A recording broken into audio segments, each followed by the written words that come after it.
Aqui, gravando. Então, né, depois eu coloco presença para você. Olha só, na última aula, pessoal, a gente estava vendo esse teorema do valor intermediário. Vocês lembram disso aí?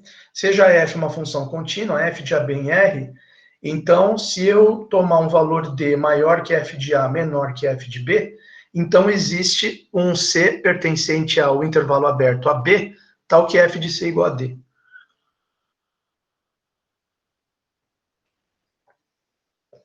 Aí a gente discutiu aqui essa demonstração, né?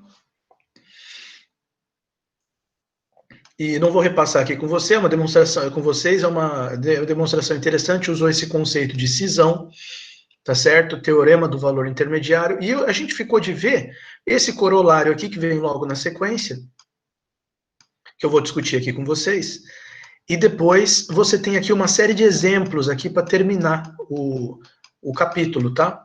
Aí eu queria ir lendo com vocês, né, discutindo, lendo esses exemplos, para a gente se aproximar mais aqui desse teorema final, dessa seção 2, que é esse teorema que diz que isso para toda função contínua injetiva é monótona e sua inversa também é contínua, tá? Estamos falando de uma função definida no intervalo. Aí tem uma demonstração um pouco mais longa esse teorema aqui, se você for prestar atenção.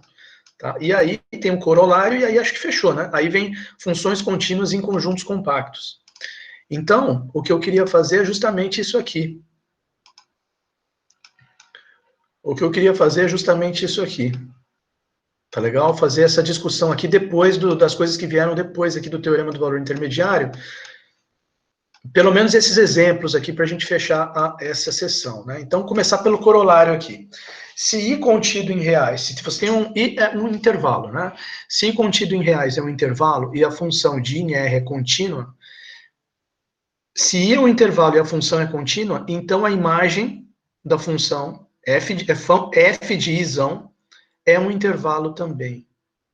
Interessante isso aqui, hein? Agora, como ele colocou como corolário, para demonstrar isso aqui,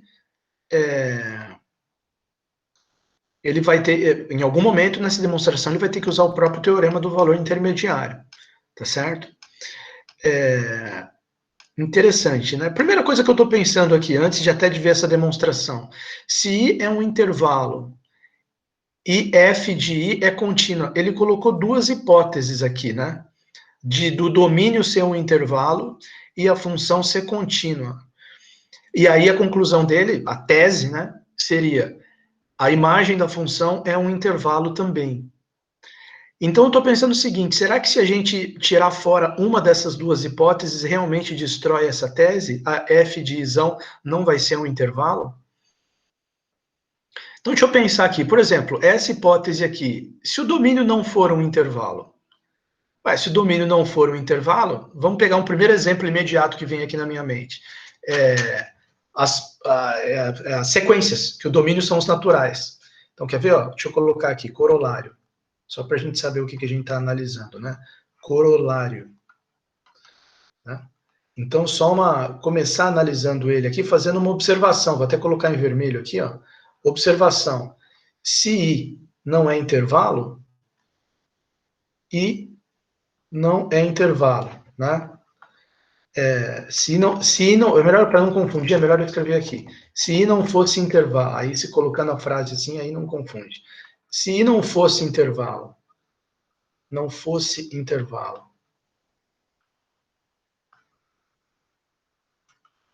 se I não fosse intervalo, o que aconteceria?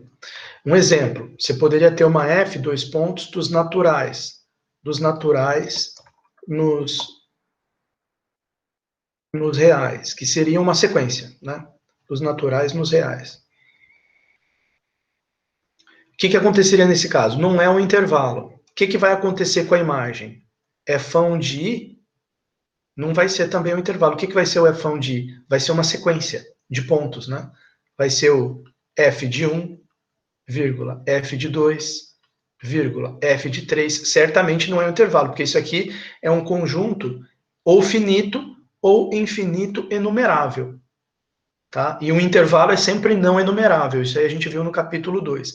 Então, isso aqui é diferente de um intervalo. Então, realmente, você está vendo que, ó, Se esse corolário ele não estabelecesse que o i tem que ser um intervalo, você poderia ter uma função contínua que a imagem não ia dar um intervalo. Tá? Os naturais. Detalhe, os naturais é um conjunto discreto, né? Deixa eu falar isso aqui também. Ó.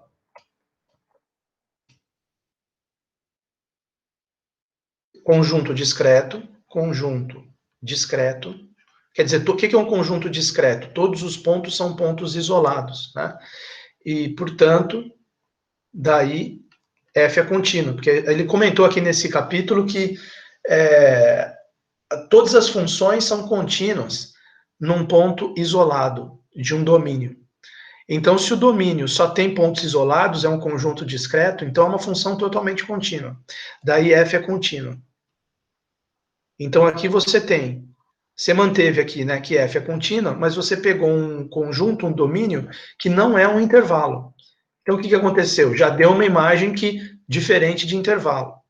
Né? Então, aí você está vendo, não, realmente tem que ser um intervalo esse domínio aqui. E se você, não, tudo bem, então vamos pegar o i um intervalo, mas e se a f não fosse contínua? Se a gente quebrar essa hipótese aqui, vamos dar uma analisada. Aí eu vou colocar aqui, outra observação. Se a f não fosse contínua, bom, se a f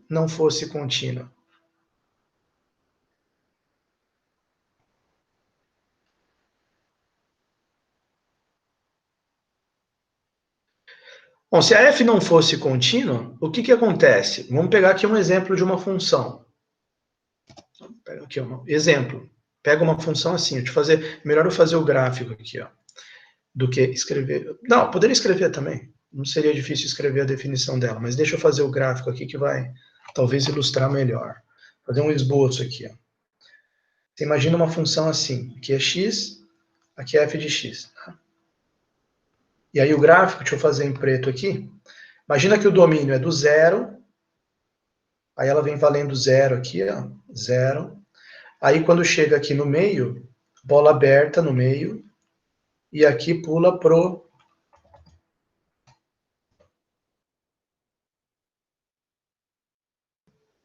1. Aqui pula pro 1. Tá? Tá aqui, ó. Só que... E aí continua para cá o gráfico. E vai até 1, assim. Então, quer dizer, essa é uma função definida, e aqui bola aberta. Essa é uma função definida num intervalo, é uma f, dois pontos, de intervalo fechado 0, 1, que seria o isão.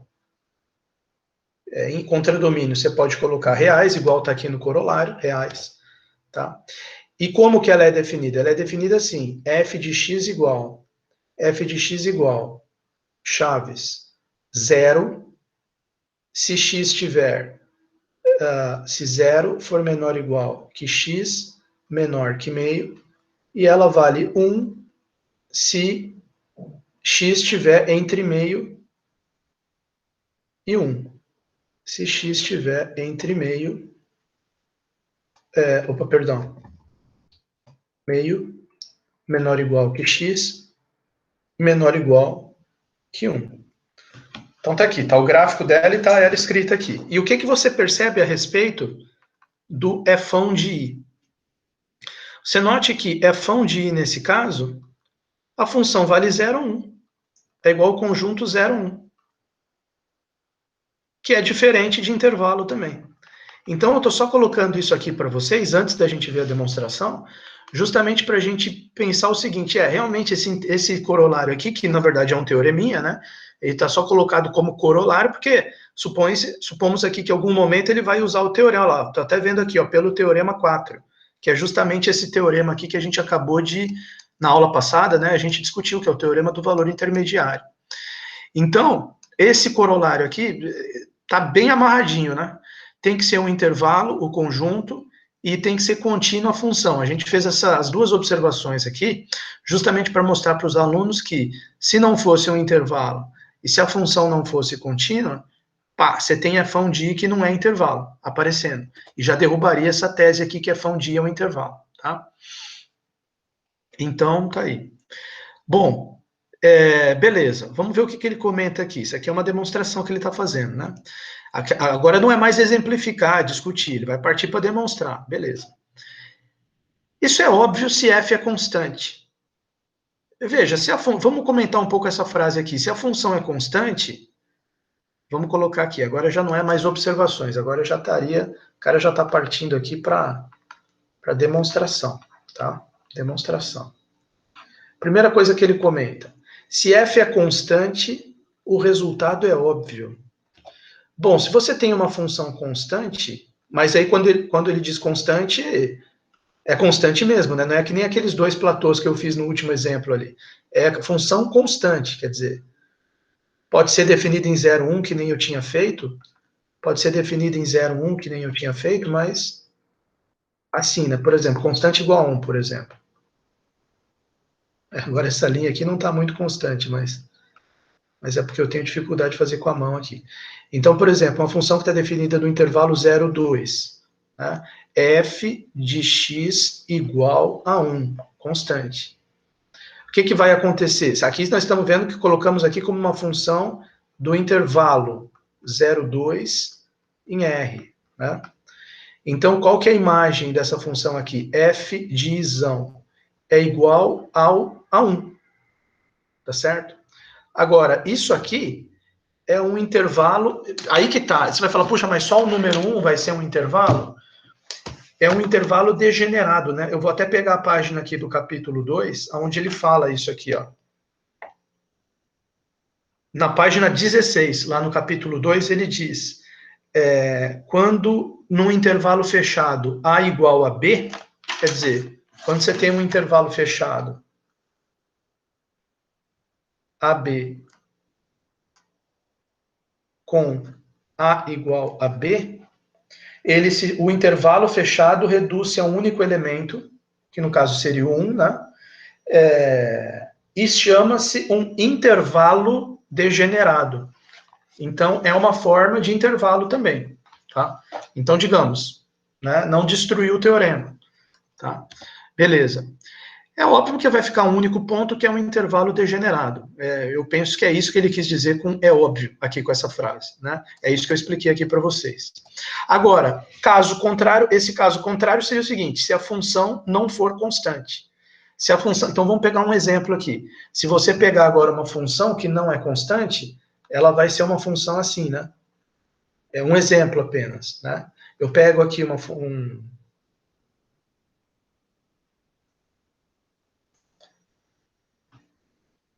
eu pego aqui uma função,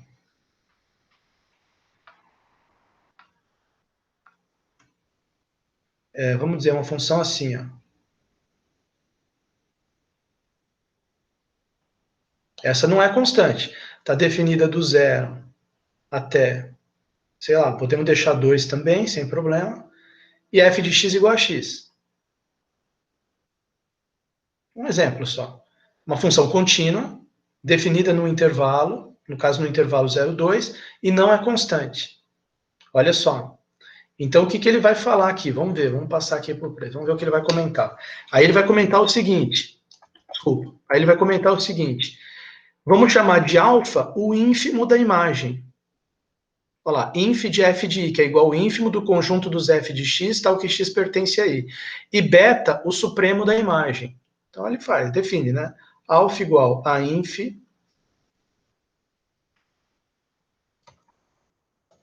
de f de i, inf de f de isão, e beta igual a sup de f de isão.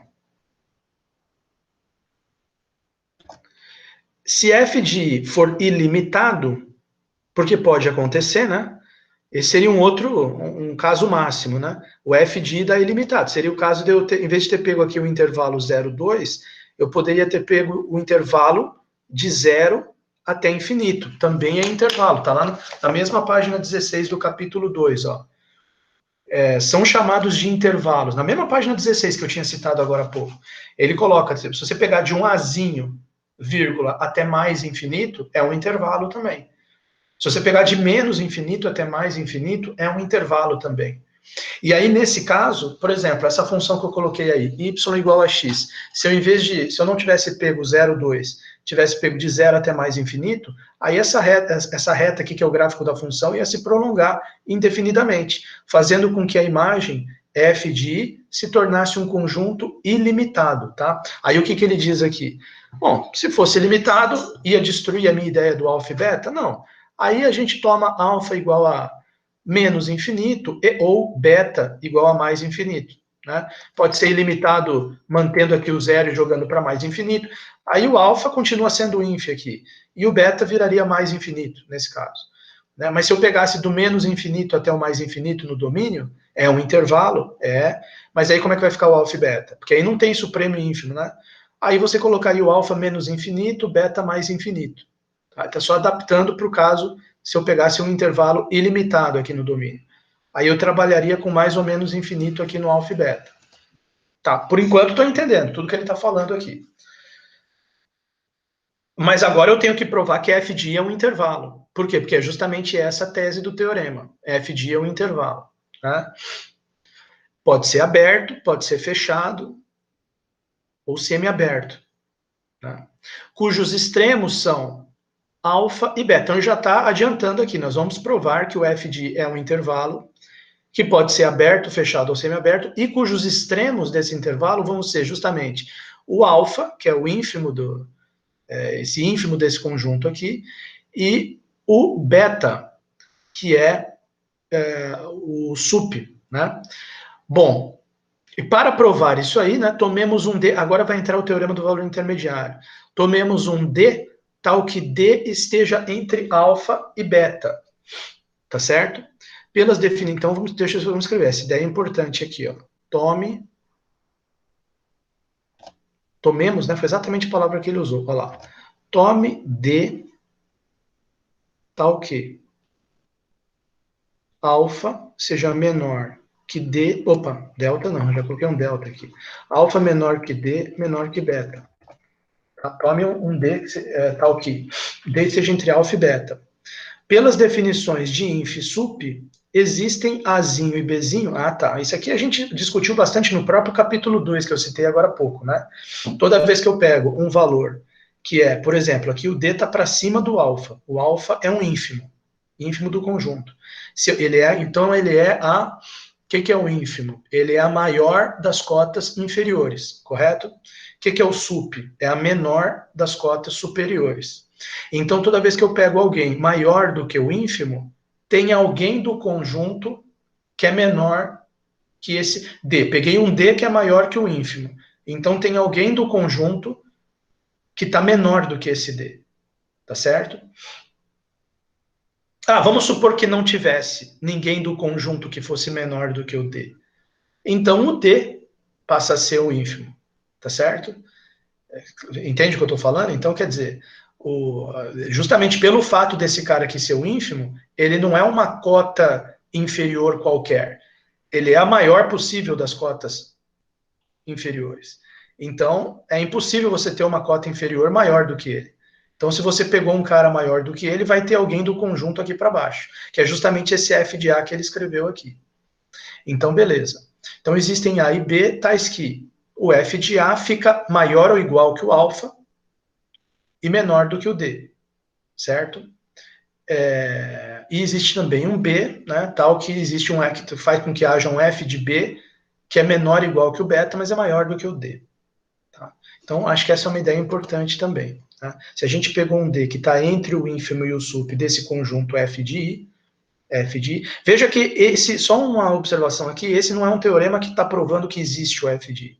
O f de I sempre existe. Tá? Ele vai ser a imagem.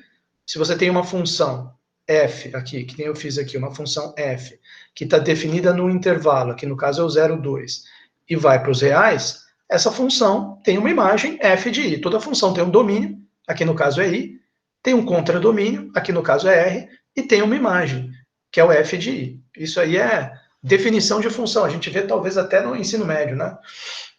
Então, todo mundo sabe, toda função tem um domínio, um contradomínio e uma imagem. Agora, o ponto aqui nesse teorema não é provar que tem o f de i. Certamente ele tem, existe esse conjunto. O ponto aqui, a questão aqui, é provar que ele é um intervalo, que ele não é um, mesmo que seja degenerado, né? Mas não um negócio assim, né? Isso aqui não é um intervalo, né? Nenhum negócio assim, isso aqui é uma sequência, também não é um intervalo. A gente tem que aqui, no caso, provar que ele é um intervalo. Aí ele está criando aqui um raciocínio. Imagina que você tem tome um D, tal que D está entre alfa e beta, né? Ah, como é que eu sei que o alfa é menor que beta? Bom, o alfa é o ínfimo, o beta é o super. Então, na melhor das hipóteses, eles são iguais. Ou então o alfa está para baixo do beta. Não tem como o ínfimo estar para cima do supremo, aí não dá, né? Então eu sei que alfa é menor que beta. Se alfa é menor ou igual, né?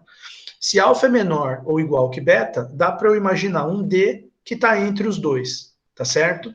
É que o alfa vai ser realmente menor do que o beta, né? Não tem como ele ser igual também, porque se ele for igual, vai cair nesse caso aqui de um ponto só, né? Que não é. Evidentemente não é, porque a função não é constante, né? Então dá para você falar, não é nem menor ou igual, alfa é menor do que beta. Então dá para eu pegar um número entre os dois. Então, beleza, tome D tal que D tem entre alfa e beta. Aí, da própria definição de sup-inf, como a gente acabou de discutir, o que, que vai acontecer? Existem alfa, perdão, A e B pertencente a I, A, B, que pertencem a I, tais que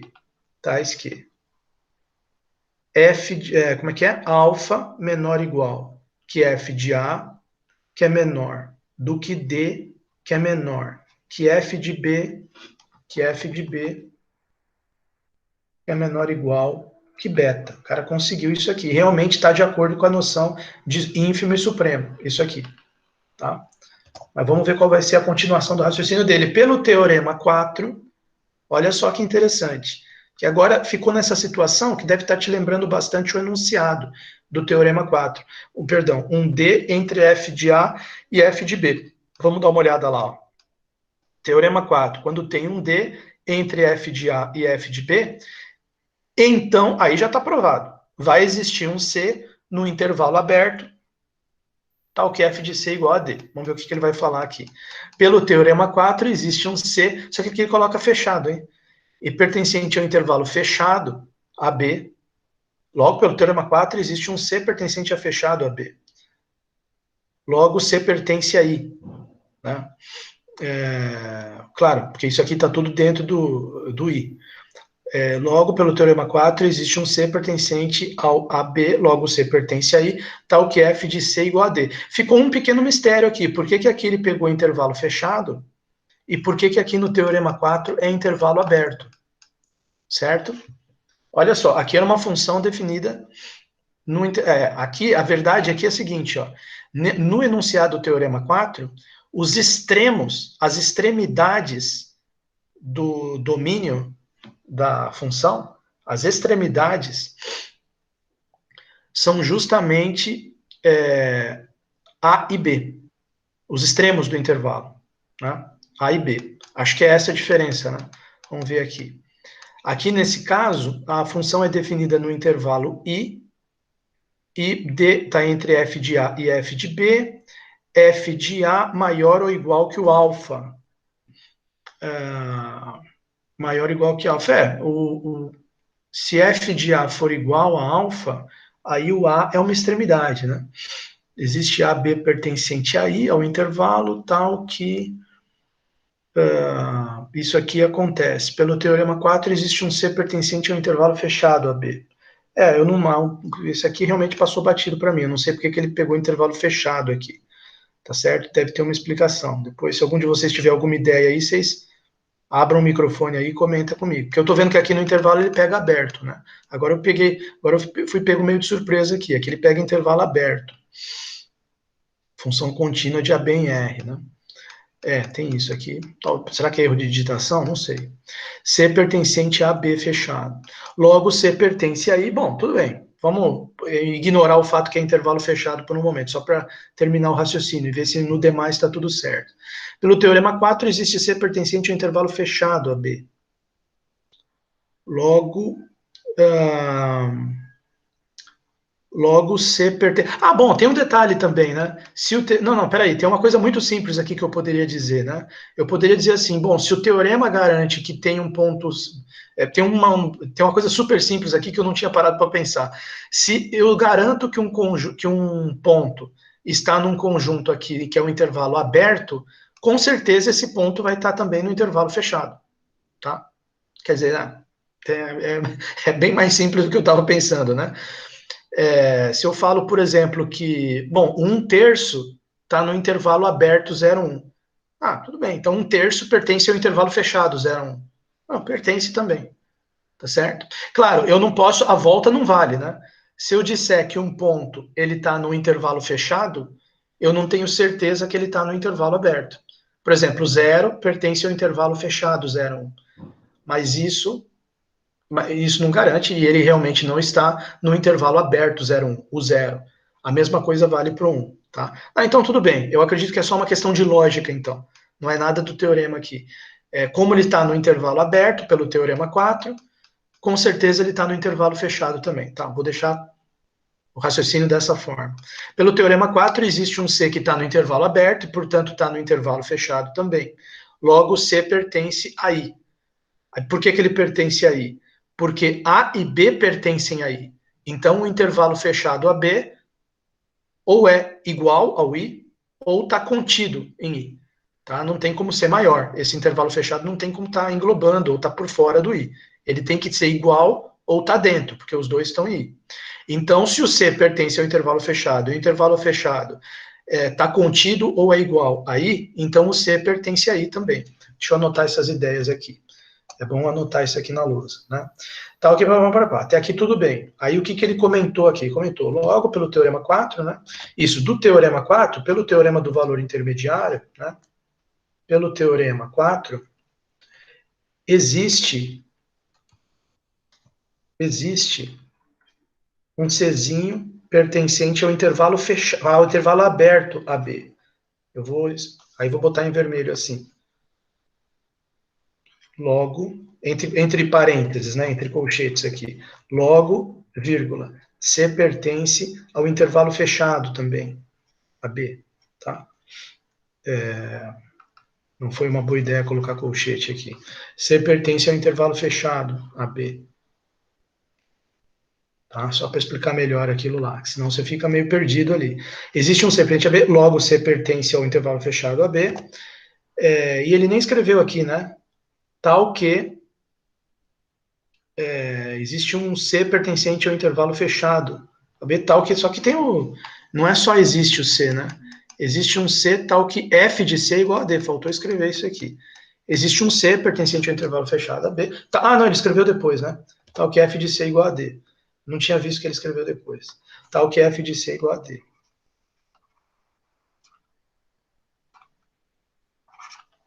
Tá aqui. Como AB, isso que eu queria explicar um pouco melhor. Como AB pertence a I, pertence a Izão, Izão é um intervalo, né? E Izão é intervalo por hipótese, é por hipótese um intervalo, então, se eu ligar o A com B para formar um segmentinho, né? Porque o intervalo é como se fosse um segmentinho de reta, né? Ou se for um intervalo ilimitado, é uma semi-reta ou uma reta, ou um segmento.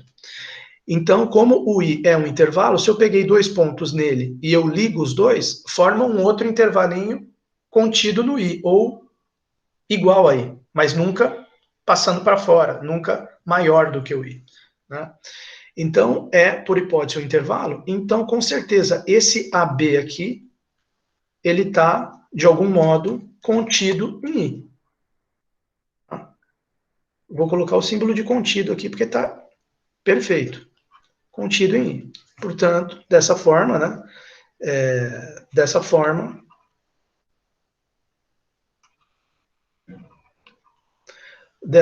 o C, que pertence ao AB, ele também vai pertencer a I. Dessa forma, o Czinho pertence a I. Tá certo? Então, quer dizer, olha só que interessante. Vai ter um ponto dentro do intervalo I, que é o C, C dentro do intervalo I, tal que f de C igual a D. E esse D vai estar sempre maior do que o f de A, que é maior ou igual que alfa, e menor do que o f de B, que é menor ou igual que beta. Então, o que está acontecendo aqui?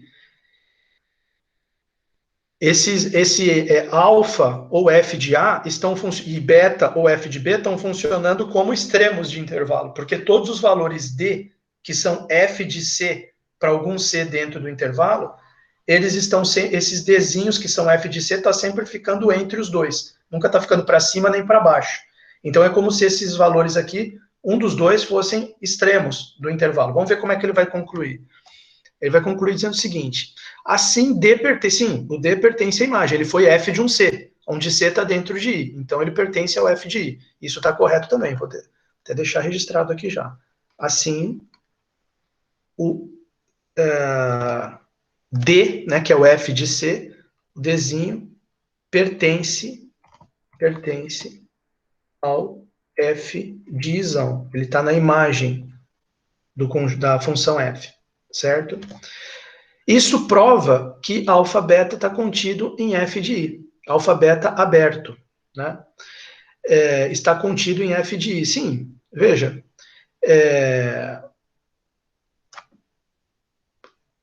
O f de A com certeza está no f de I, obviamente, né? Ele é f de A. Então é um valor da imagem, é a imagem do ponto A. O f de B também está.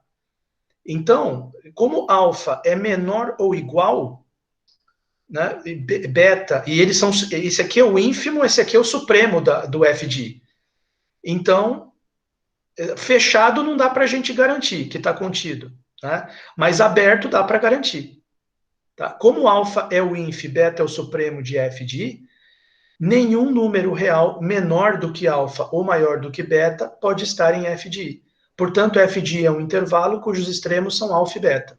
Então, vamos com calma aqui. Isso prova que alfa beta está contido em f de I. Vamos colocar primeiro essa frase.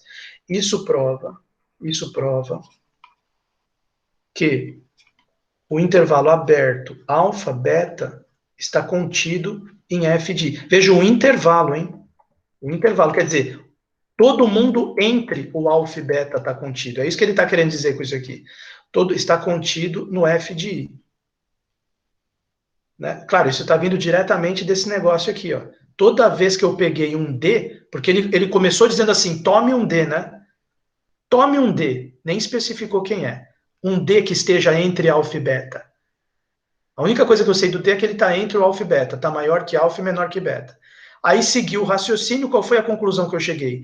Existe um C dentro do intervalo I, aqui ó, C pertence a I, tomei um D entre alfa e beta, descobri que existe um C pertencente a I, tal que f de C igual a D. Opa, então o D pertence ao f de I. Mas isso para qualquer D aleatório que eu pegar aqui entre o alfa e beta.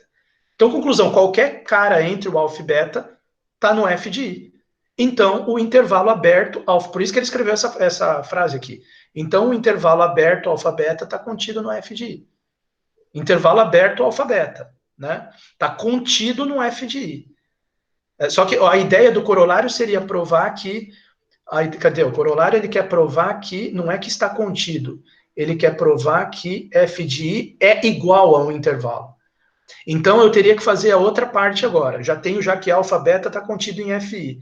Vou até colocar uma frase provocadora aqui. Mas, será que o f de I está contido no alfa-beta? Porque se tiver agora esse aqui, ó, você já tem esse, alfa-beta está contido no f de I. Se tiver esse aqui, f de I está contido no alfa-beta, aí um é igual ao outro. A está contido em B, B está contido em A igual a B. Acabou o teorema. Aí, mas para interrogação, né?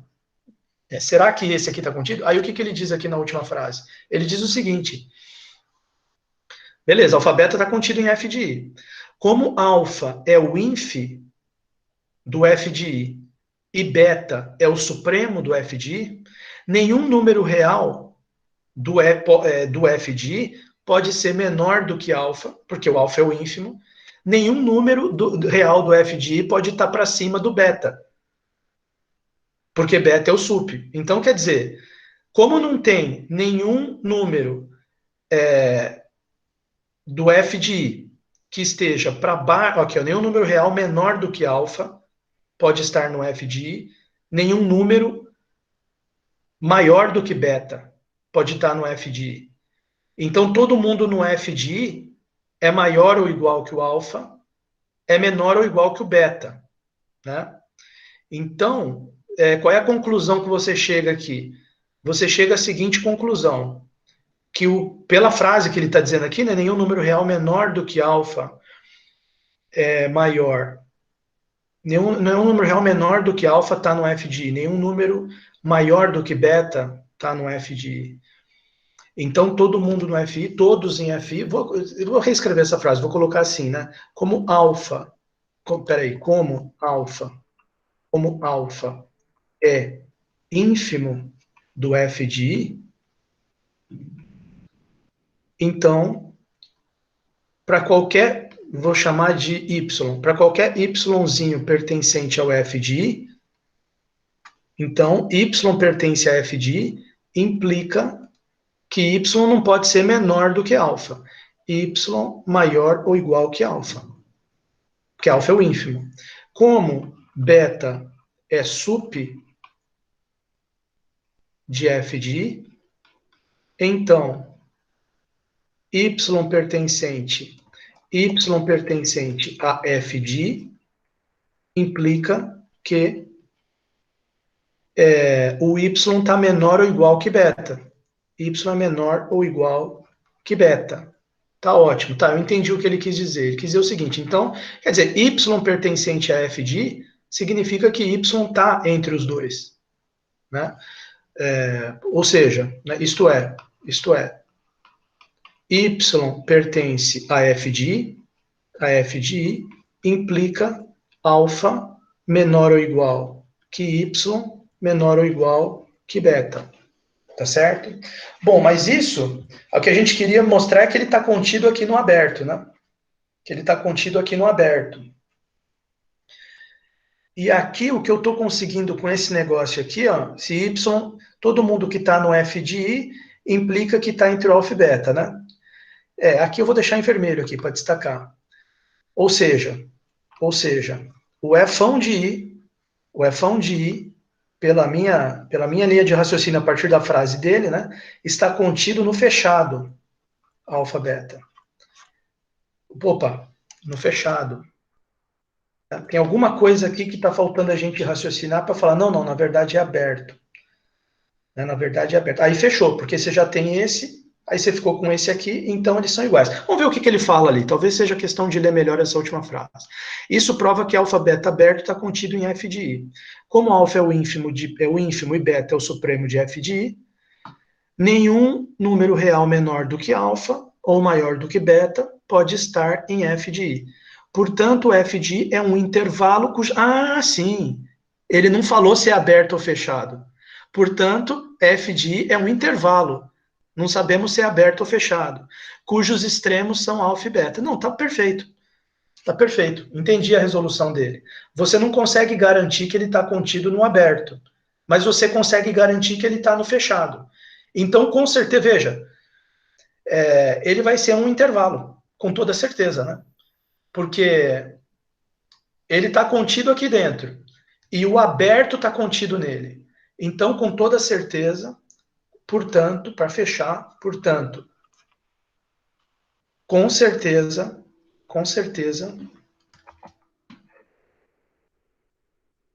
f de i é um intervalo. É um intervalo. E eu vou até deixar assim, vou destacar aqui entre parênteses, apesar de não, só com esses dados, né? Apesar de não sabermos com certeza,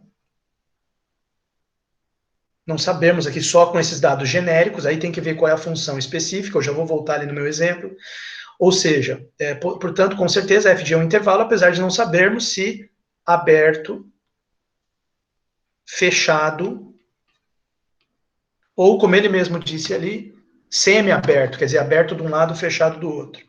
Fechado ou semi-aberto. Tá? Eu tentei, com essa minha explicação aqui na lousa, dar uma, como eu gosto de fazer aqui com vocês, e dar uma destrinchada, passo a passo, nas ideias do teorema aqui, tá? Para não ficar só, por exemplo, lendo aqui só com as próprias palavras dele e tal, tentar exemplificar, tentar destrinchar um pouco, ver os pequenos nuances, né?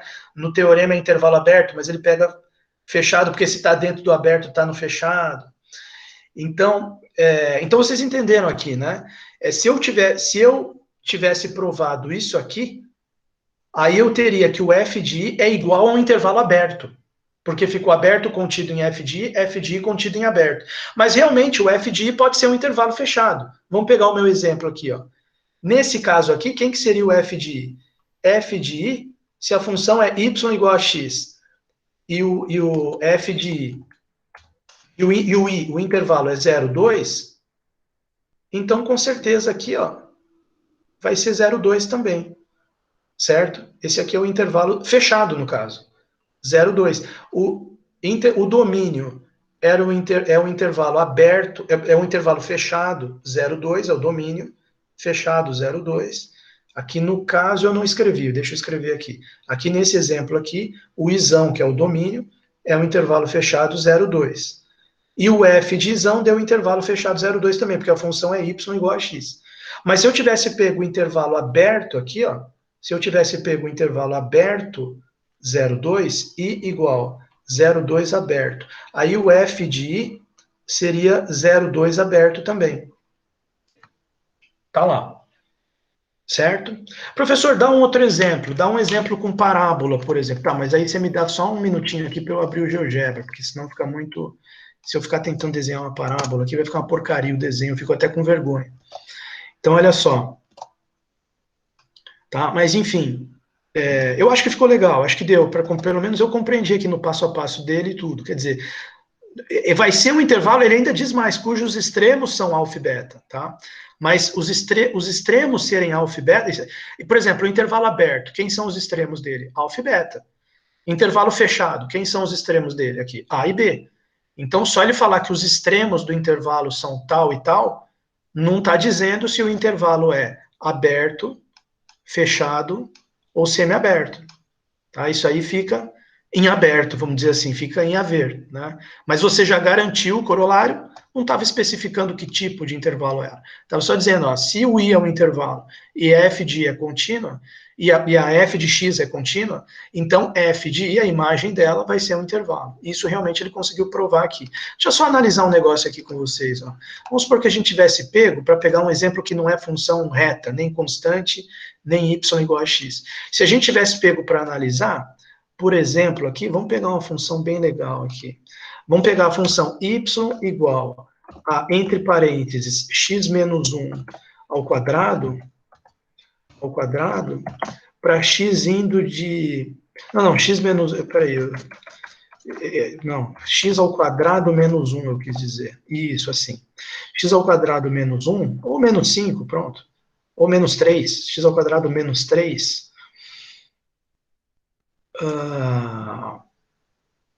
para x indo de menos 3 até 3. Menos 3 menor ou igual que x menor ou igual que 3. Enter. Ixi, deu... ai, ai. Menos 3 menor ou igual que... Ah, será que é ponto vírgula? Não sei. Enter. Não, não é. Ficou só isso aqui mesmo. Então, tá tudo bem. Mas deixa pra lá. Não precisa... Eu achei que dava certo se escrevesse daquele jeito, né? Será que aqui dá certo? Ponto vírgula, menos 3, menor ou igual que x, menor ou igual que 3. Enter. Não dá certo. Mas tudo bem. Então, eu queria que vocês olhassem aqui para essa função e percebessem o seguinte, ó. Propriedades. Aqui, ó. Vamos deixar em azul aqui, ó. Olha bem para essa função. Vamos imaginar que a gente vai pegar o domínio, como eu queria fazer ali, entre menos 3 e 3. Então, você coloca aqui menos 3, coloca aqui 3. Então, esse é o domínio que eu estou considerando. Deixa esses pontos aqui com cor preta para destacar. Né? Esses aqui seriam A e B. Beleza, deixa A e B como está escrito aí na figura. Né? Então, não, mas é melhor colocar... Um pouquinho maior também, com letra minúscula, que é o certo. Aqui, ó. A, I, esse aqui é o B. Esse seria o nosso domínio.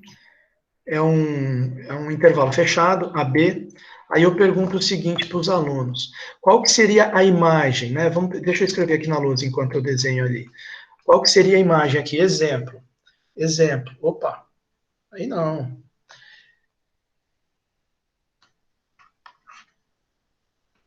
Exemplo. Imagina que você tem a função f de x igual a x ao quadrado, e você está considerando o domínio, né? Menos 3 menor ou igual que x, menor ou igual que 3. Então, no fundo, você está considerando uma f, dois pontos, do intervalo fechado menos 3 até 3, em reais. E aí o gráfico é aquele ali que vocês viram aparecer aqui na figura. Aí pergunta, quem vai ser o f de i? F de i é igual a quanto? Né? F de i vai ser igual a quanto? Vamos ver nesse domínio aqui. Vamos usar a própria ideia aqui da demonstração. O que ele falou na demonstração? Imagine o inf e o sup. Né? Imagine o inf e o sup. Então, quer dizer, em todo esse conjunto que vai... Deixa eu botar uma reta... Aqui seria ideal colocar uma reta perpendicular. Em todo esse conjunto aqui, ó, ponto na interseção. Deixa eu colocar outra reta perpendicular aqui. Corrigir aqui, que aqui é B, né? Aqui, na verdade, é B. B, Enter. E aqui você tem um ponto na interseção. Ponto na interseção. Ponto na interseção. Então tá aqui. Veja, esse gráfico aqui entre o ponto C até chegar nesse ponto D aqui, esse gráfico aqui é o F de I. Ele é o F de I. Se você considerar o I indo de A até B, né, que aqui no caso é 3 e menos 3. Até poderia ter colocado ali, 3 e menos 3. Tá?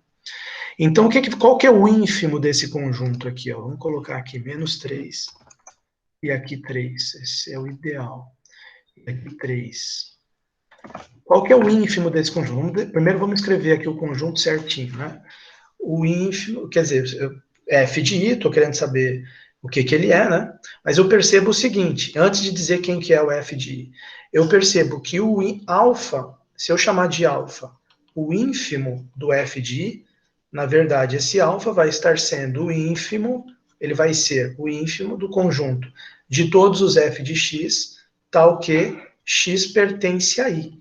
Ora, você vê pela figura que todos os F de X para X pertencente a I, para X pertencente a esse domínio aqui, tá? Só colocar aqui um segmentinho e dar uma engrossada nele aqui, deixar ele laranja e dar uma engrossada, só para representar ali o domínio.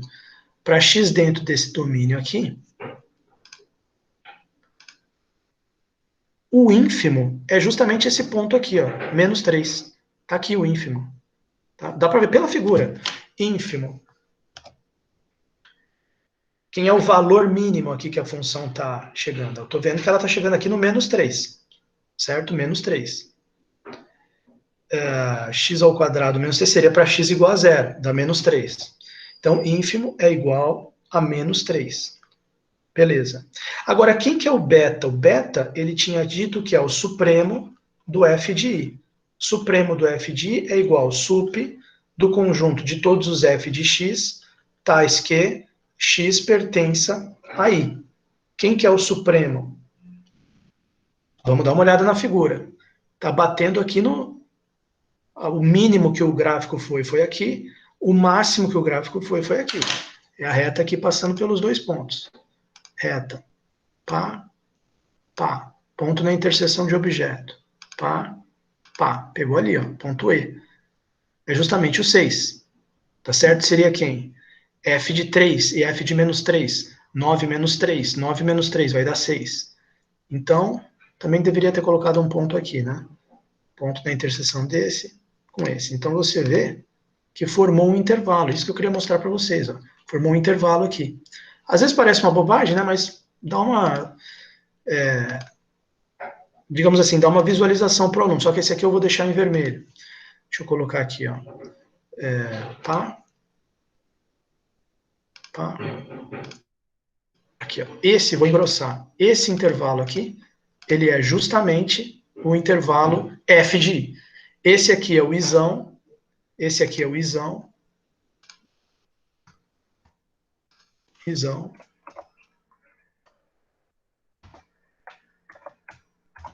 Olha lá, isão. É esse laranja aqui. E esse vermelho? Esse vermelho é o, acho que eu já vou colocar aqui, f de isão. Só para vocês visualizarem certinho aqui do que o teorema está falando, porque não tem figura nenhuma ali. F de i, pum, aqui, é esse vermelho. E você percebe que a função contínua, x ao quadrado, definida no intervalo de menos 3 até 3, deu quem o f de i? Um intervalo. E quem, como eu estava escrevendo aqui, quem que foi o inf de f de i? Menos 3, você vê que ele é um extremo do intervalo. Menos 3. E quem que foi o supremo do f de i? O sup? Foi o 6, que faltou escrever aqui. Supremo é 6. Oi, pois não, Max? Fala. Desculpa interrompê-lo, tá? Só, lá no quadro do senhor é x ao quadrado menos 3, né? Ah, sim, eu escrevi errado aqui, você tem razão. Desculpa, valeu. Valeu, não, Max. Fiquei feliz agora, tem alguém prestando atenção aqui. X ao quadrado menos 3, tá lá. Obrigado pela sua atenção. E realmente, eu coloquei no exemplo ali no GeoGebra x ao quadrado menos 3, mas aqui eu tinha escrito só x ao quadrado. Bom, de qualquer forma, aqui alfa igual menos 3, beta igual a 6, que são o supremo e o ínfimo que ele falou ali na demonstração. E vocês percebem que eles são exatamente os extremos do f de i. Então eu fiz essa figura aqui para, digamos assim, ela simboliza o que é realmente do que esse corolário está falando, né? Deixa eu tirar esses rótulozinhos aqui que não servem para nada, para não ficar poluindo aqui a figura, né? O E e o F também não precisa, né? E e F. Então tá aqui, ó. Tá aqui, acho que eu tirei tudo que precisava se tirar. Ah, esse aqui também, esse J aqui. Então tá aqui, para salvar a figura, depois eu mando para vocês lá no WhatsApp, que eu, na turma de VGA eu tenho mandado também. Aqui, gravar como. Olha lá, são figuras que eu mando para eles, exercícios que eles me perguntam, tá vendo? Então aqui, análise. Análise. Hoje é 6 do... Não, hoje é 4, peraí. Eu pensei que eu já tinha criado a pasta aqui para vocês, só que eu esqueci de criar, peraí. Análise, aula 0604. Enter. Beleza. Arquivo, gravar como, pá, 0604, análise, pá, pá, aqui, ó, corolário. Gravar. Tá ótimo. Aí fica salva essa figura aí para vocês verem exatamente o que o teorema... Então vocês estão vendo? Vocês estão vendo que não precisa ser reto, porque ali na reta, naquela figurinha mais simples que eu tinha feito aqui, o que acontece? O próprio f de i já, muito fácil de você ver aqui, né? A reta, tá, beleza, se eu mexer essa reta para cá, vai formar um intervalo um pouco mais baixo aqui, né? Se eu subir esse negócio aqui, o intervalo fica aqui no meio, tá? Fica bem fácil de o cara visualizar. Mas e quando é um outro gráfico, uma função do terceiro grau, por exemplo, né? Uma função do segundo grau já dá uma brincadeira aqui, ó. Não é só eu pegar um extremo da reta e outro extremo da reta, um extremo do gráfico, outro extremo do gráfico, que já vai dar aqui. Porque aqui, se eu pegar um extremo do gráfico e outro extremo do gráfico, não vai dar o intervalo, vai dar só esse ponto 6. Aqui, ó. Agora, aqui, quer dizer, aqui eu tenho que realmente analisar quem é o inf, que é esse ponto aqui, e quem é o sup. Aí você entende por que ele veio com esse papo aqui de inf e sup na demonstração. É justamente para pegar casos como esse aqui, tá? Que não é uma reta função. Mas beleza, acho que ficou legal a figura, acho que ficou bem, pelo menos é o melhor que eu consigo explicar, tá? Bom, deixa eu aproveitar já que eu criei a pasta, vou salvar essa lousa aqui também, antes que eu perca. Aqui, VGA, análise, 6/4, lousa, 01, ok. Então tá lá. Aqui. Beleza. Então vamos voltar aqui para o livro, né? Observação. Se I igual a intervalo fechado, se I igual a B é um intervalo, além de fechado, é limitado, né? Então é compacto. Lembra que compacto era um intervalo fechado e limitado. Isso vem lá do capítulo 5, né? Então, f de i também é um intervalo compacto, pelo teorema 7 a seguir. Aí o teorema 7 eu tinha comentado com vocês, né? Cadê ele? Aqui, ó. Ah, aqui tem um desenho de parábola também, para o cara analisar. Só que aqui a gente vê mais para frente. Teorema 7 a seguir. E aqui ainda é 5. Ah, tá, porque a seção de compactos é a próxima, né? Funções contínuas em conjuntos compactos, tá? Só dá uma olhada aqui que é esse teorema 7 que ele está falando aí. Teorema 6, teorema 7. A imagem f de x de um conjunto compacto x por uma função contínua f é um conjunto compacto. Lindo teorema. Sempre que eu tenho uma função contínua e o domínio dela for fechado e limitado, compacto, a imagem, cadê? A imagem também vai ser um conjunto compacto, fechado e limitado. Interessante. Mas vamos voltar lá no que ele estava falando. Então aqui, ó, mais uma. Então aqui, observação do corolário. Se é um intervalo compacto, fechado e limitado, então f de i também é um intervalo compacto pelo teorema 7 a seguir. Mas se não é fechado, aberto, por exemplo, ou semi-aberto, ou é ilimitado, de menos infinito a mais infinito, por exemplo, todos os reais, f de i pode não ser do mesmo tipo que i. Ah, mas também pode ser, né? Pelo que ele está falando aqui. Por exemplo, seja uma f de r em r, dada por fx igual a seno x, função seno. Tomando sucessivamente os intervalos abertos 0,7, 0π sobre 2, 0π. Ah, olha só. Tudo aberto, hein? Tudo aberto. Quer dizer, não é compacto, porque não é fechado. Para ser compacto tem que ser fechado e limitado. Como ele deixou aqui intervalo aberto, apesar dos intervalinhos continuarem limitados, não são mais fechados e, portanto, não são compactos. Aí o que aconteceu? E a função seno? O que você tem a falar sobre ela, professor? É uma função contínua. É uma função contínua. Vamos colocar aqui, ó. Vamos pegar aqui um novo arquivo, e é muito fácil aqui, claro. Grava aqui. E digita aqui seno de x. Não vou nem especificar intervalo nenhum aqui, ó. E vamos dar um zoom aqui. Vamos dar um zoom. Aqui, ó. Só para pegar, que ele começou ali no 0,7, né? Então, beleza. Se você pegar um intervalo 0,7, aqui de 0 até 7, foi o primeiro que ele pegou. Opa, será que vai dar pau agora? Não. Aqui. Deixa eu dar uma engrossada. Não. Deixa eu dar uma engrossada aqui. Pá. E deixa no laranja ali para os alunos verem. Olha lá, intervalo de 0 até 7, reta perpendicular. Só que aberto, né? Ah, como é aberto, eu vou mudar aqui a estrutura do ponto. Calma aí. Estrutura do ponto. Vamos deixar ele ponto aberto aqui. Olha lá, bola aberta. Aumenta o tamanho dele para os alunos verem. Isso. Bola aberta. Aumenta o tamanho dele para os alunos verem. Tá lá. O cara pegou esse intervalo aqui. Tá? Reta perpendicular aqui. E aberto. Eita. Pá. E pá. Epa, fiquei débil aqui. Isso aqui. Intervalo aberto. Então aqui também vai ser uma bolinha aberta, né? Deixa eu deixar bem claro aqui que se você pegar um ponto aqui na interseção, só para a gente analisar aqui, ponto na interseção aqui dos dois. Pá, olha lá. Só que vamos ver se dá para deixar ele aberto aqui. Pá. Aqui. Pum. Beleza. Ficou aberto ali. Só para indicar que é. Então tá aqui, né? Se eu pegar um intervalo aberto 0,7, tá exato aqui no domínio, I1 é 0,7. Então tá aqui o I1, de 0 até 7. Veja bem, quem que ele disse que é f de 1? É o intervalo fechado menos 1 até 1.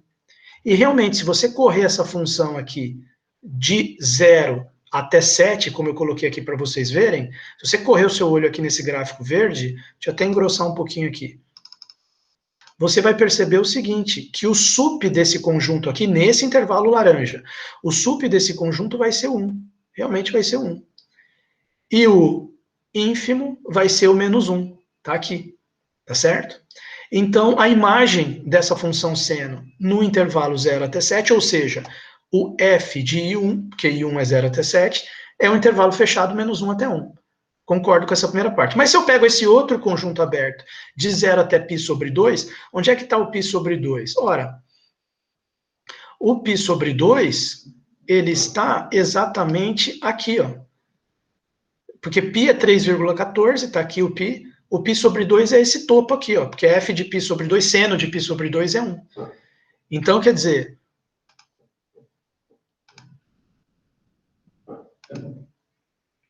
tá bem aqui no topo, é mais ou menos aqui, ó, π sobre 2. Aproximadamente, tá?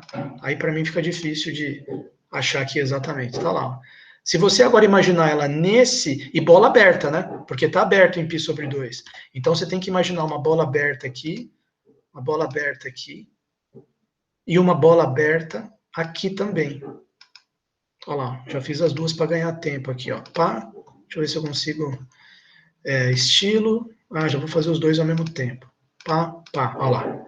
Se eu olhar agora para aqui, ó, bola aberta aqui, então não inclui o zero. Tô nesse intervalo agora aqui, né? Deixa eu colocar o segmento aqui, deixar em vermelho aqui. Deixar em vermelho aqui para chamar a atenção. Pá, pá, pá, pá, pá, pá. Tá lá. Tô nesse domínio agora aqui. Quem que vai ser a imagem f de e? Vai com seu olho aqui no gráfico verde. Vai do zero, sem incluir o zero, porque é bola aberta, até o que seria 1, mas sem incluir o 1, porque é bola aberta aqui. Então, eu diria que o f desse I2, ele é aberto 0, 1. Vamos ver o que ele colocou aqui. Aberto 0, 1. Tá aqui. Então, já não é... Você vê, função contínua, seno de x, imagem de um aberto, deu um fechado, deu um compacto. Imagem de outro aberto, já deu um aberto. Imagem de outro aberto, de 0 até π, então de 0 até π é daqui até aqui, ó. Esse aqui é o π. F de π é 0. Quem que vai ser a imagem? Vamos ver o que ele colocou aqui. Aberto em 0, fechado em 1. Por quê? Porque o 0... Quem que é a imagem? É o gráfico verde. Ele não pega 0 porque é bola aberta aqui. Seria bola aberta aqui também. Deixa eu colocar rapidinho aqui. Ponto na interseção. Ponto na interseção.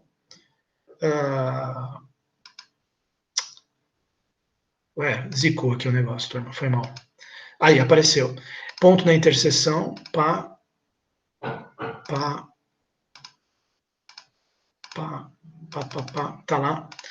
Se eu for, então agora eu tô aqui do A até o H, do 0 até π. Se eu for olhar o gráfico verde, ele assume o valor 0? Não, porque é bola aberta aqui. Assume o valor 0? Não, porque é bola aberta aqui. Mas ele assume todos os outros valores, inclusive o 1. Porque agora eu estou olhando para o A e para o H. Ignora esse E aqui.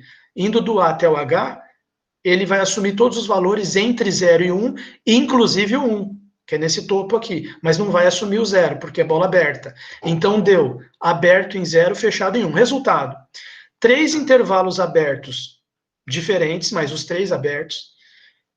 Um deu imagem compacto, outro deu imagem aberto, outro deu imagem semi-aberto. Por que que isso aconteceu? Ele está querendo mostrar para vocês, pelo que eu estou entendendo dessa observação, que você só tem garantia que a imagem vai dar do mesmo tipo que o domínio quando é compacto, que é fechado e limitado. Quando a imagem... Perdão. Você só tem garantia de que a imagem vai dar do mesmo tipo que o domínio quando o domínio for um intervalo compacto.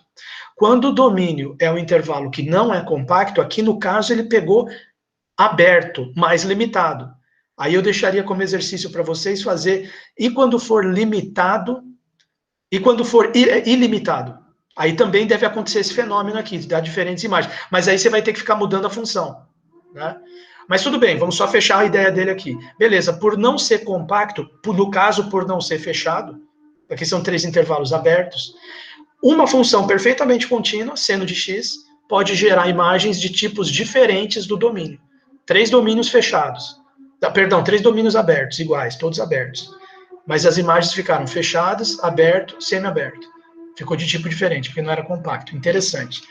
Bom, tudo bem, espero que essa figura aqui tenha ajudado. Deixa eu até deixar salvo aqui, gravar como OBS, né? No caso foi a OBS. Perdão, observação. Observação. Gravar. Ah, outra coisa, né? Eu deveria estar com o meu celular aqui, porque vai que cai a live. Aí acontece aquele problema que aconteceu na outra aula. Deixa eu ver aqui. Jonatas, kkk. Não caiu, o pessoal tá aí. Depois eu coloco sua presença, Jonatas. Agora aqui, beleza. Voltando aqui para o livro. Exemplo. Como aplicação, mostraremos que todo polinômio P de R em R, de grau ímpar, possui alguma raiz real. Interessante, né? Polinômio par não precisa ter raiz real, né? Tipo x² mais 1. Interessante isso aqui, novo. Aqui, ó. x² mais 1. Você pega aqui, por exemplo, x² mais 1. Enter, ó lá. Não tem nenhuma raiz real.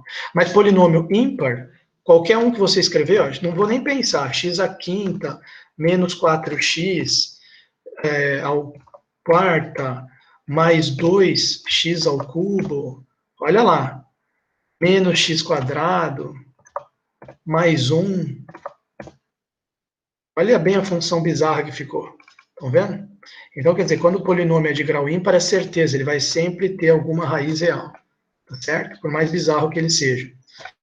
Então, essa que é a ideia. Vamos mostrar isso aqui. Como aplicação, mostraremos que todo polinômio P de R em R de grau ímpar possui alguma raiz real. Seja um polinômio P de x a 0 a 1x mais a n xn. Tudo bem, com n ímpar. Quer dizer, de grau ímpar, e a n, claro, tem que ser diferente de zero, para ele ter aqui realmente o grau ímpar. Para fixar as ideias, vamos supor o AN maior que zero. Tudo bem, um AN positivo para facilitar. Se a gente colocar em evidência, pondo a nxn em evidência, podemos reescrever px como ANxn vezes R de x. Vamos fazer isso aqui na lousa. Exemplo 2. Espera aí, rapidinho, turma. Acompanhem aí. Exemplo 2. Exemplo 2. Então tá lá, P de x igual a 0 mais a 1x mais a 2x, a 2x² mais a 3x ao cubo, né? Deixa eu escrever mais alguns termos. Mais a 2x² mais a 3x ao cubo, vai indo. Até chegar em reticências, até a nxn. Aí a ideia dele aqui foi colocar pondo, né, como ele falou, pondo a nxn em evidência. O que vai acontecer? A gente vai ficar assim, a nxn, abre parênteses. E agora? Bom, para dar zero, eu teria que escrever aqui o quê? A zero dividido por a nxn. Seria isso? Peraí, deixa eu melhorar esse meu tracinho de fração aqui.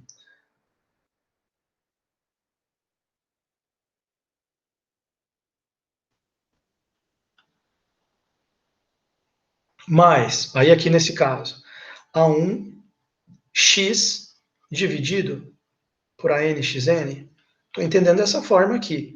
Mais, aí aqui vai, A2x² dividido por a nxn, mais a 3x ao cubo dividido por a nxn, até chegar em reticências mais a nxn dividido. Travou aqui, mestre. Por a nxn. Opa, obrigado por me avisar. Obrigado por me avisar.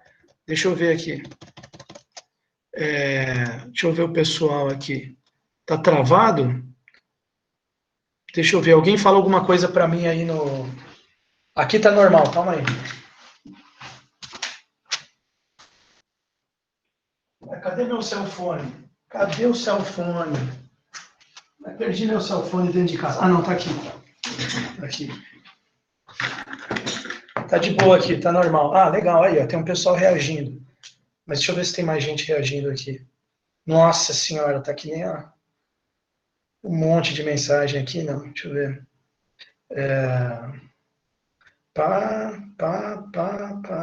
Não tem ninguém falando que caiu. Ô, Max, vamos ver se volta aí para você, porque aqui tem um pessoal dizendo que tá tudo normal. Para mim continua normal aqui, gravando. Deixa eu ver se eu consigo falar no web chat. Olá, tudo bem? Certo. Aí, Marcela, preciso colocar presença para você, Everton. Acho que o Everton não estava aí quando eu fiz chamada. Tá? Então, vocês estão conseguindo enxergar essa minha lousa aqui? O que vocês estão achando? Eu estou muito errado aqui nessa minha ideia? Ou vocês estão me acompanhando? Como é que ficaria isso aqui? Deixa eu ver se o pessoal está... Como é que vocês estão, hein, pessoal? Como é que vai ficar um negócio desse aqui? A n, x elevado a n, vezes...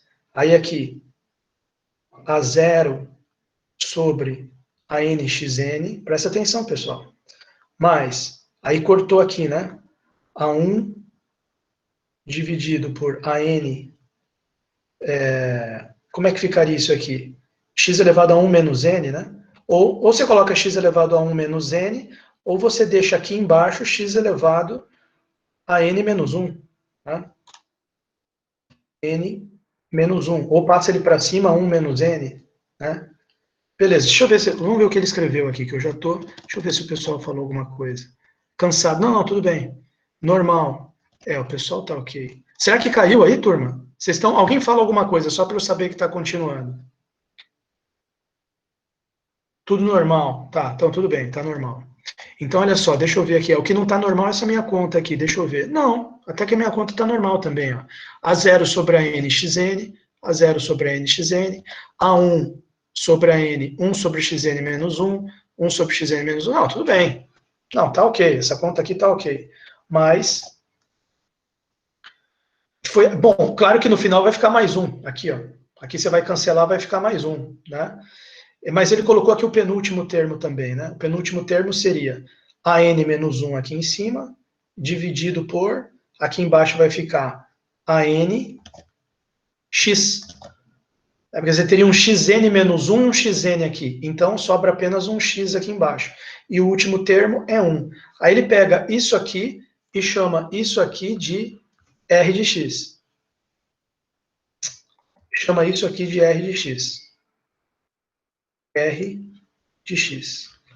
Então vamos. Opa, olha o pessoal aí, olha o pessoal aí. Ah, tá. Ô, Max, seja bem-vindo de volta aí. Tá aqui, R de x. Não, perfeito. Então pegamos o polinômio P de x. Max, acabei de ver que você retornou aqui, seja bem-vindo de volta. Aqui o pessoal, a gente seguiu aqui, tá? Porque não tinha travado, não tinha caído aqui. Agora, é claro que o limite para x tendendo a mais infinito de R de x, tá, olha aqui para essa R de x. O que ele está percebendo é o seguinte, ficou x nos denominadores aqui, e ficou tudo constante nos numeradores. Então, o limite para x tendendo a mais infinito da R de x, bom, menos esse último termo 1 aqui, né? Esse último termo 1 aqui. Ali no meu também ficou, eu não esqueci não, 1. Está dentro do parênteses, faz parte do R de x. Faz parte do R de x. Faz parte do R de x. Deixa eu até ajeitar aqui o negócio. R de x. Tá aqui. Tá? Então, olha, que aqui está escrito só o R de x, né? Sem parênteses nenhum. Mas beleza, a hora que você faz o limite só do R de x, tanto faz se é para mais infinito ou para menos infinito, vão zerar todos esses termos e vai sobrar o 1. Ótimo, concordo, entendi. Logo, o limite do P de x, para x tendendo a mais infinito e para x tendendo a menos infinito, vai dar, como vai dar 1 aqui no R, vai sobrar só esse termo aqui. Limite para x tendendo a mais infinito P de x é a n xn, que vai dar, que a hora que você fizer x tendendo a infinito, vai dar mais infinito. E limite para x tendendo a menos infinito do P de x também é limite para x tendendo a menos infinito do AN xn, que é menos infinito. Porque n é ímpar. Né? Sim. Menos infinito. Se aqui fosse x ao quadrado, daria mais infinito também. Mas como a gente está pegando n ímpar, ele vai dar menos infinito. Perfeito. Então, quer dizer, você vê que para x tendendo a mais infinito, o P de x vai para mais infinito. Para x tendendo a menos infinito, o P de x vai para menos infinito. Só que, como o P de x a gente já tinha visto antes que todo polinômio é uma função contínua, o polinômio sendo uma função contínua, se você se deslocando no gráfico no x para a esquerda, ele está indo para menos infinito, e você se deslocando para a direita, ele está indo para mais infinito, uma função contínua, então em algum momento, como é que uma função contínua ela vai de menos infinito até mais infinito sem nunca cortar o zero? Em algum momento ela vai ter que cortar o zero. Aquele momento onde ela cortou o zero é a raiz real que ela tem. Tá certo? Não sei como é que ele vai fechar isso aqui. Portanto, o intervalo P de R é ilimitado, inferior e superiormente. Isso é, P de R é igual a R. Beleza, a imagem do polinômio são todos os reais. Isso significa, porque é sempre o intervalo, né? Na verdade, ele está comentando o seguinte, bom, é uma função contínua, o polinômio, e está definido em R, que é um intervalão, de menos infinito até mais infinito. Então, a imagem vai ser um intervalo também. E ele é um intervalo ilimitado, por causa desses limites que você acabou de ver. Portanto, o intervalo P de R, que é a imagem do polinômio, P de todo domínio, a imagem dele, é ilimitado inferiormente, deu menos infinito, e ilimitado superiormente, por causa do mais infinito aqui. Isso é P de R igual a R. Como você sabe que é um intervalo, vai ser todos os reais. Isso significa que P de R em R é sobrejetiva. Imagem é igual ao contradomínio. Sobrejetiva. P de R igual a R. A imagem deu igual ao contradomínio. Função sobrejetiva. Em particular, deve existir um C pertencente a R, tal que P de C é zero. É exatamente o que eu falei antes. Como é que um negócio contínuo vai de menos infinito até mais infinito sem nunca cortar o eixo X? Quando cortou o eixo X, foi justamente no Czinho. P de C igual a zero. É a raiz que ele tem. Evidentemente, um polinômio de grau par, como x ao quadrado mais 1, por exemplo, não pode não ter raiz real. Eu tinha até feito aqui para vocês ele como exemplo. Né? X ao quadrado mais 1, polinômio de grau par, não tem raiz real. Bom, outro exemplo aqui, a existência da raiz enésima de A. Olha só que interessante. Fixado um n pertencente aos naturais, a função de 0 até mais infinito, ele pegou como domínio só o semi-eixo positivo, né? E como contradomínio também só o semi-eixo positivo. Porque eu estou vendo que ele usou a palavra, eu já bati o olho e vi a palavra bijeção aqui. Então, né? Definida por f de x igual a x elevado a n. Vamos pegar aqui, ó, vamos colocar uns exemplos aqui para os alunos. Infelizmente, eu não estou... Aquele domínio lá, que pena aquilo, né? Não era só digitar ali, ó, GeoGebra function in an interval. Será que não é? Eu tinha visto aqui outro dia, ó, tá até marcado aqui, ó, gráfico de funções num intervalo específico. Eu devo ter esquecido de colocar algum colchete, alguma coisa no comando ali. Só para pegar aqui, quer ver? Ah, aqui, ó. Aqui, ah, tá. Tem que botar esse if aqui. F de x, viu? Eu tinha feito assim. A little easier, um pouquinho mais fácil? Mas f de x igual a if, vamos colocar desse jeito aqui, já que o mais fácil não tinha dado certo. Né? Mas aí como é que coloca o infinito? Deixa para lá. Também não sei como é que coloca infinito no GeoGebra. Enfim, vamos só colocar a função aqui, ó, x ao quadrado, é o polinômiozão padrão clássico, né? E só que na sua mente, você imagine só aqui, ó, só do zero para frente, tá certo? Só do zero para frente. Então tá aqui. Tá lá, polinômio. Então, o que ele vai dizer aqui para a gente? Vai dizer o seguinte, olha, se você pegar uma função x elevado a n, como, por exemplo, x ao quadrado aqui que o professor acabou de fazer, no intervalo de 0 até infinito, quer dizer, só para a direita aqui, só para a direita, o que acontece? Ela é uma função crescente. Tá aqui. Mas e se fosse x ao cubo? Também, filho. Também ia ficar crescente. Olha lá, x ao cubo. Olha que interessante ali, entre 0 e 1 ela fica menor, né? Porque um número 0, alguma coisa elevado ao cubo vai ficar menor do que 0 ao quadrado. Por exemplo, x à quarta vai ficar menor ainda, quer ver? Olha lá. Olha que bonitinho que fica ali. Tudo passa no 1, porque 1 elevado a qualquer n vai dar 1, e depois, quanto maior a potência, mais para o alto fica. Né? Mas todas são crescentes. Todas são crescentes. Então, olha só. Todas são crescentes. Portanto, são injetivas. Todo mundo se lembra do conceito de função injetiva? O que é a função injetiva, turma? Eu sei que vocês estão cansados, mas eu estou tendo que terminar esse exemplo aqui para dar tempo.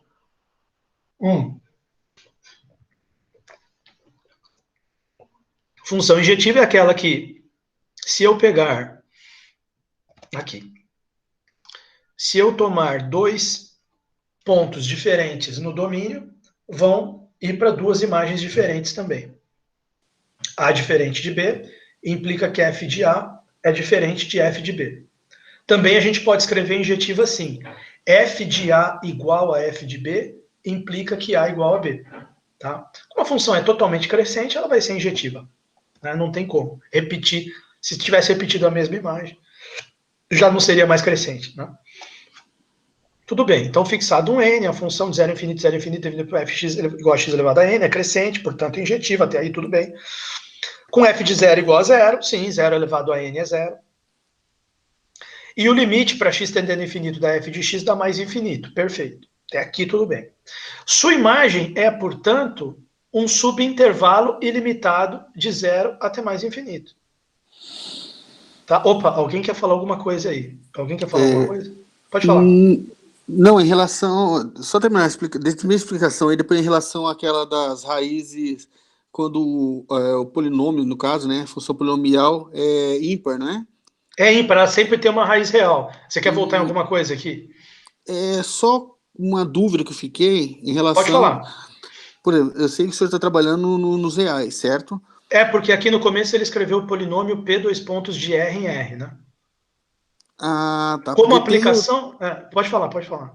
Não, é que eu pensei uma outra maneira para interpretar que, de fato, existe pelo menos uma raiz real, quando eu usei o teorema fundamental da álgebra, né, que fala que toda função polinomial de grau n tem n raízes complexas, certo? E aí tem um teorema das raízes reais, complexas não reais, né, que é sempre par.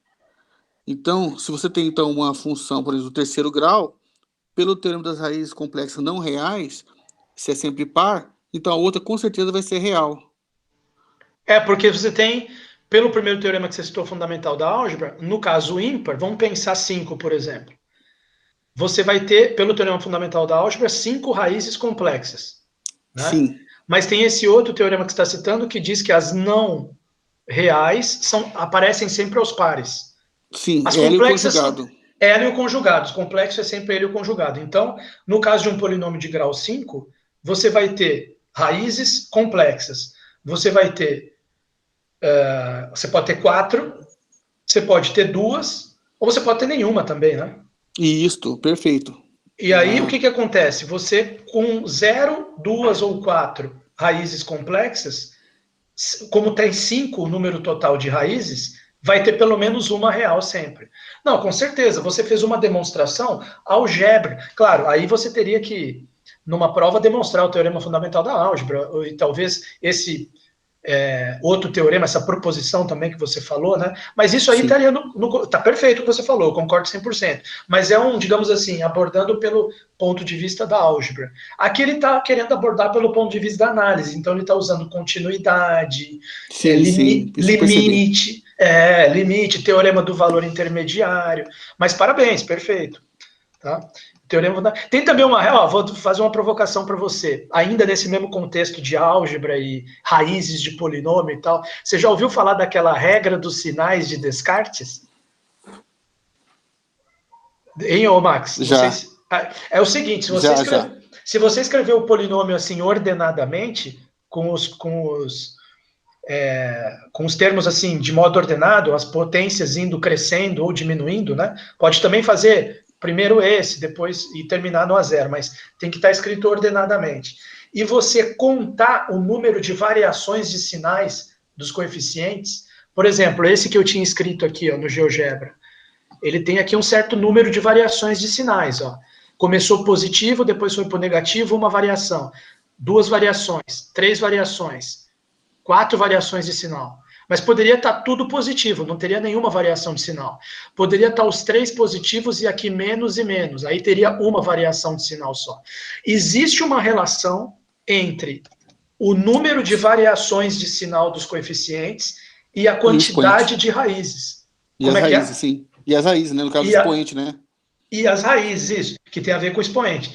Então, o que acontece? Depois você pesquisa na internet regra dos sinais de Descartes. E você vai ver que interessante. Eu já conhecia, já usei já, mas eu não me lembro assim de como é que faz a demonstração. Se é analítica, se é algébrica, mas existe sim a regra dos sinais de Descartes, que é um negócio muito interessante. E obrigado por me lembrar o teorema fundamental da álgebra e também dessa questão interessante também, que é que as raízes complexas aparecem sempre aos pares, porque é sempre L conjugado. E articulando essas ideias, você vê que o ímpar sempre vai ter pelo menos uma raiz real.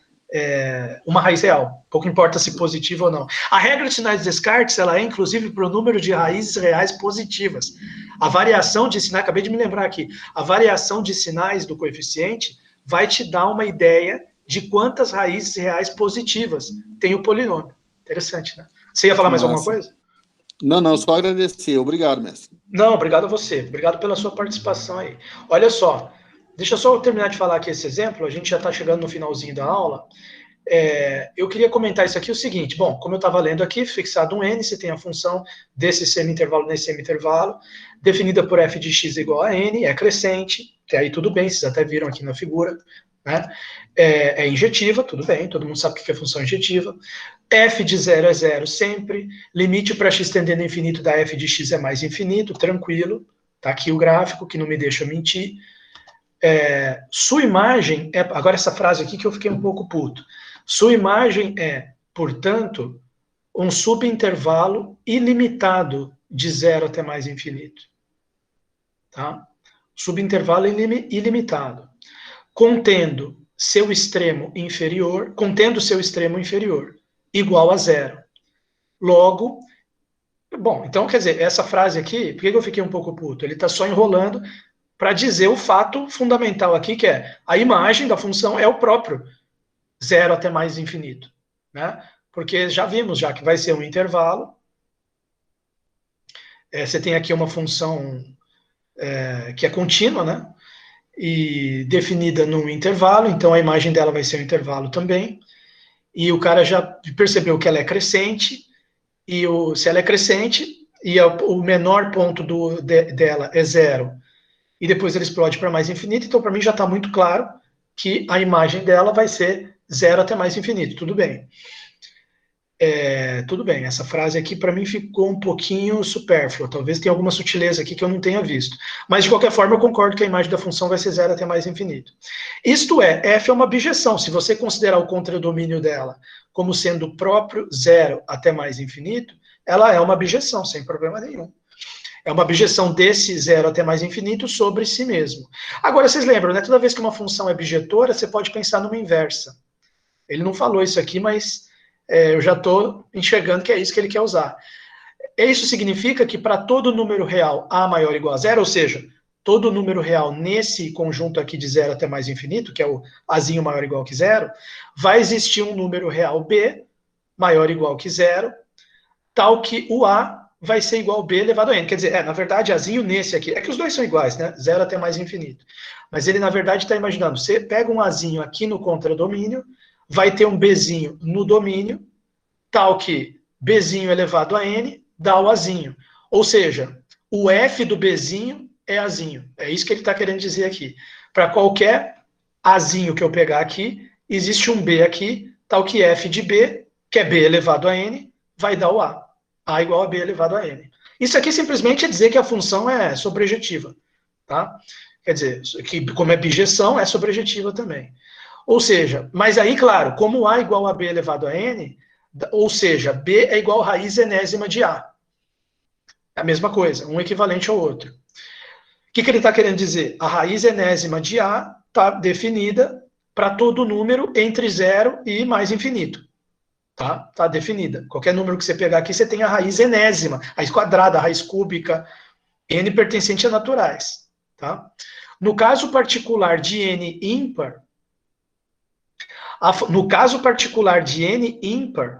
a função x elevado a ímpar é uma bijeção de R em R, aí pega todo mundo, não só a parte positiva. Vamos para o gráfico, aqui, lá. Quando eu coloquei x ao cubo, ela veio para baixo também. Vou colocar x à quinta. X à quinta. Olha lá. X elevado à quinta. Olha lá. Tá vendo? Quando você pega ímpar, aí não fica só a bijeção de 0 até mais infinito. Ela vai pegar todos os reais, porque ela vem aqui para baixo também.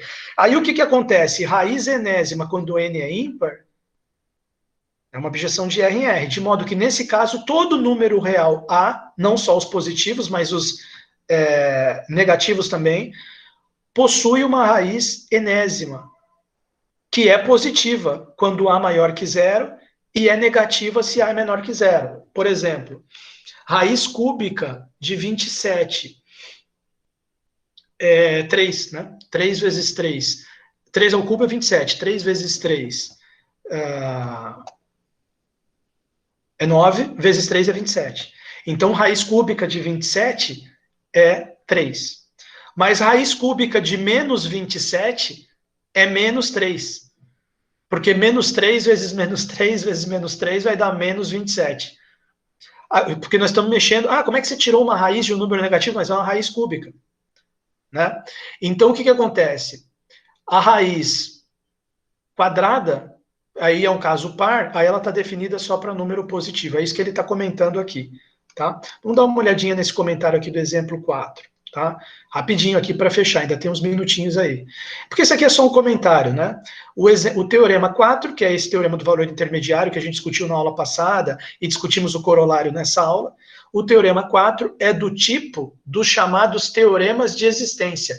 Porque eu até tinha falado isso para vocês na demonstração na aula passada. Eu falei assim para vocês, olha pessoal, demonstrar esse teorema é demonstrar que existe um C. É isso que a gente quer mostrar, que existe um C. Então ele está chamando a atenção para isso aqui. O teorema 4 é do tipo dos chamados teoremas de existência. Sob certas condições, ele assegura a existência de uma raiz para a equação fx igual a d. Quer dizer, existe um C que satisfaz isso aqui. F de C igual a D, é o que está escrito lá no enunciado. Ele está assegurando a existência da raiz de uma equação, é um teorema de existência. Uma de suas mais simples aplicações é a seguinte, teorema 4, está voltando lá no teorema do valor intermediário.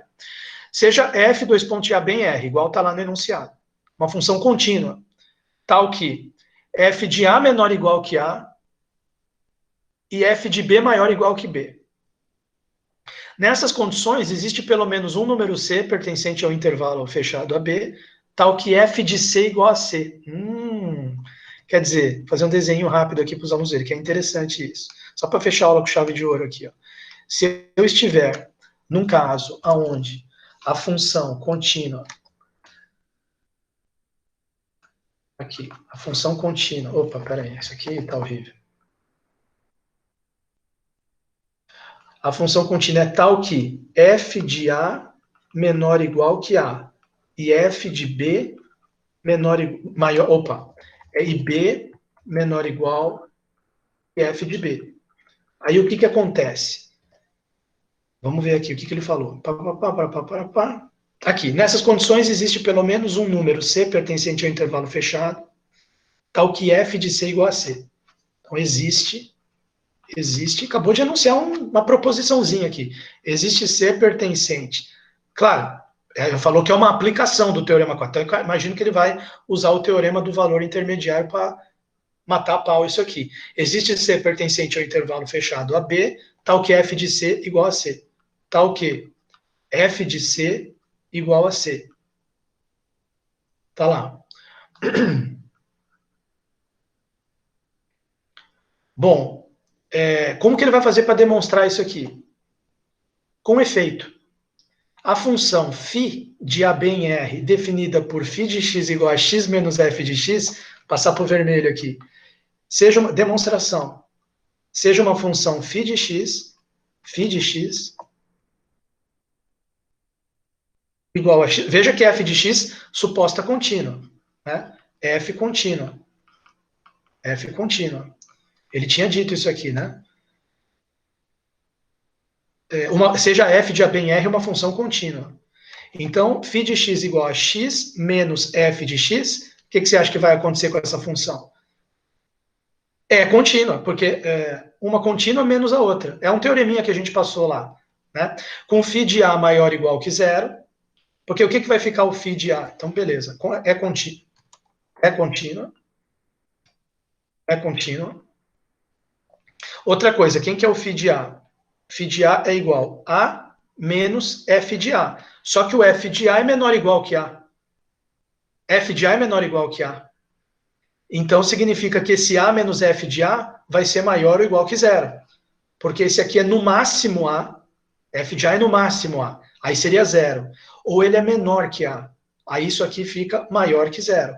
A menos um número menor do que ele vai ficar maior do que zero. Né? Mesmo que sejam números negativos. Né? Menos 3 menos 5 vai dar menos 3 mais 5, que é 2, que é maior que zero. E o φ de B? Φ de B igual B menos f de B. Só que aqui tem o seguinte detalhe. O f de B é maior ou igual que o B. Então, isso aqui é menor ou igual que zero. Olha que interessante. Função contínua que num ponto... E o A é menor que B, hein? Note que o A é menor que B, porque eles formaram um intervalo aqui. Uma função contínua que num ponto para a esquerda menor está positiva. num ponto para a direita, um ponto maior, ela está negativa. Então é mais ou menos assim, né? Deixa eu tentar ilustrar aqui com um desenho. É mais ou menos assim. Aqui está o A, aqui está o B. Estou vendo que no A a φ está para cima e aqui no B a φ está para baixo. E se ela é contínua, eu suponho que em algum momento ela vai, cortar aqui. A hora que ela cortar aqui o eixo X, ficou muito ruim meu desenho, ela é contínua, em algum momento ela vai cortar aqui. Esse aqui seria o ponto C, né? Só que o que acontece com φ de C? Φ de C é igual a C menos F de C. Olha só que interessante isso aqui, tá vendo? Só que você está vendo que o φ de C, esse aqui é o gráfico da φ, aqui é X, aqui é φ. Você está vendo que o φ de C é zero. Então passa o F de C para o outro lado. C igual a F de C, que é o que ele queria provar. Vamos ver aqui a fala dele. Pelo teorema 4, deve existir um C pertencente a B, tal que... bom, eu pulei uma linha aqui. Φ de x igual a x menos f de x, que é contínua. Com φ de A maior ou igual que zero, φ de A maior ou igual que zero, e φ de B menor ou igual que zero. Φ de B menor ou igual que zero. Pelo teorema 4, existe um C no intervalo AB, tal que φ de C é igual a zero. Isto é, f de C igual a C, φ de C igual a zero, f de C igual a C. Um ponto x pertencente a x, estou fechando a aula aqui, fiquem tranquilos. Um ponto x pertencente a x, tal que ao domínio da função, tal que, olha lá, uma função f de x em R. Se você pegar um ponto x, tal que f de x é igual a x, chama-se um ponto fixo da função. Olha que interessante. O resultado que acabamos de provar é a versão unidimensional. O que quer dizer unidimensional? Versão para números reais, para R, do conhecido teorema do ponto fixo de Brouwer. Depois, na aula que vem, a gente pode falar mais sobre isso. Tá? Outra aplicação do teorema 4 se refere à continuidade da função inversa. Sejam dois conjuntos x e y em R e uma função f de x em y, que é uma bijeção. Então, ela tem inversa. Supondo f contínua, com inversa ela tem independente, né? A bijeção, ela vai ter função inversa. Mas supondo que, além de ser uma bijeção, f é uma função contínua, pode-se concluir que sua inversa também seja contínua em interrogação. A resposta é, em geral, negativa, como mostra o seguinte exemplo. Bom, aí aqui eu vou deixar para fazer na próxima aula, mas a gente terminou aqui com uma provocação. Seja uma bijeção, função bijetiva. Se f for contínua, a gente pode, quer dizer, ela com certeza vai ter uma inversa, por ser uma bijeção. Se ela for, além de ser bijeção, for contínua, a inversa dela vai ser contínua, a resposta é em geral negativa. Aí ele vai analisar o exemplo. Mas eu não vou deixar para ver o exemplo na próxima aula, né? Mas eu já vou adiantar para você juntar essa provocação com o teorema 5. Seja aí um intervalo. Agora não é de x em y, que nem ali na provocação. I é um intervalo. É um tipo de conjunto x específico. Toda função contínua injetiva f de em R é monótona. E sua inversa,